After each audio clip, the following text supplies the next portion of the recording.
राजकुमार DJ की तरफ से सभी को हार्दिक शुभकामनाएं।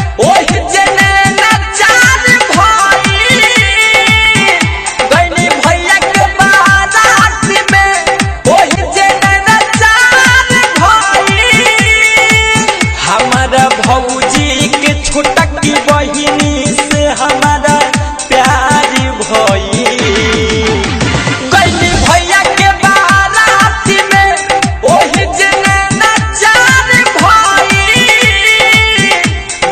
भैया के बाराती में।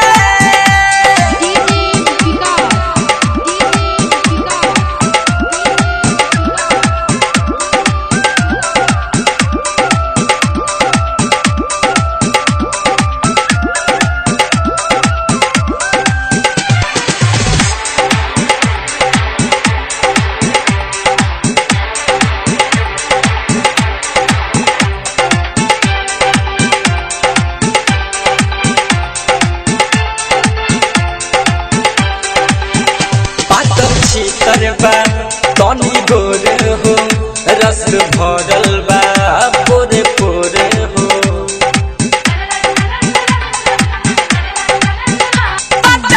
तरबा तनी गोर हो रस भरल बा पोरे पोरे हो।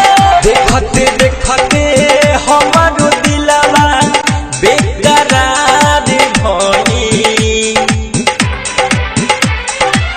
देखते देखते हमारो दिलवा बेकरार भई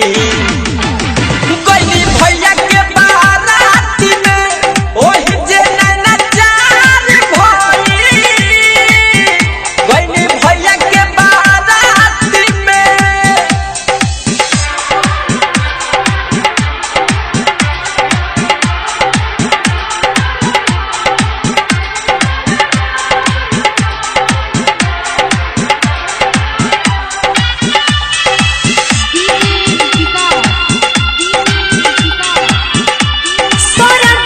रिकॉर्डिंग स्टूडियो मोतीहारी।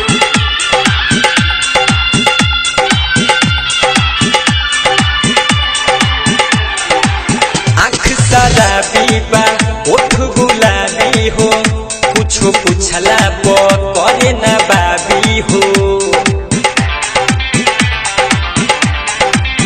आँख शराबी बा ओठ गुलाबी हो कुछो पूछला करे ना बाबी हो।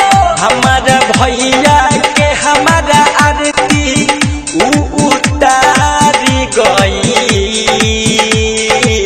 हमारा भैया के जब से आरती उतारी गई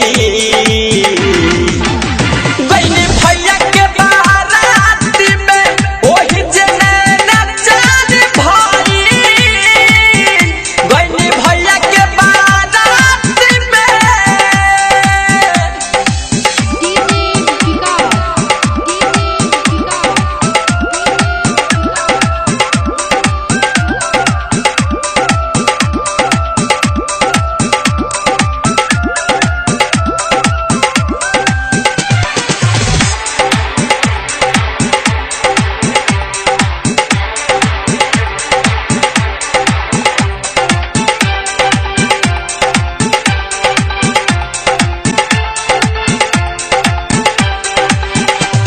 बिहारी जी होइए दीवाना हो अपना लागता के खाना हो।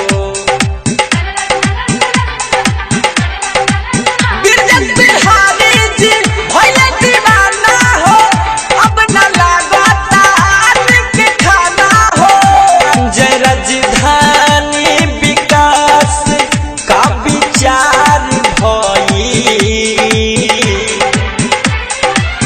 अमन सौरभ आही मानसु का विचार भई भैया के बाराती में ओही जने नचार भई भैया के बाराती में। राजकुमार डीजे की तरफ से सभी को